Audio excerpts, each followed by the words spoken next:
Ажырасу алдында жүрген жігіттердің бір смертельный, фатальный деп айтуға да болатын шығар, қателігін байқап қалдым.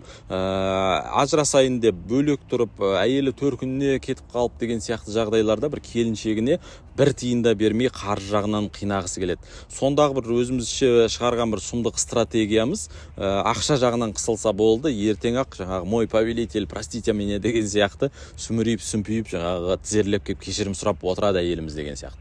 Бірден айтайын, бұл өзімізше Барбароссамыз құрып алған Гитлердің жоспары сияқты бірден-ақ обречен на провал. Неге? Өзі бір атам қазақ айтқандай, әйел қисық қабырға, оны бір қинап, қиын қылып кесірленіп жеңе алмайсыз. Әйеліңіз одан бетер кесірленіп, тістеніп, жаңағы бір бедіреген күйі беті одан ары қарай береді.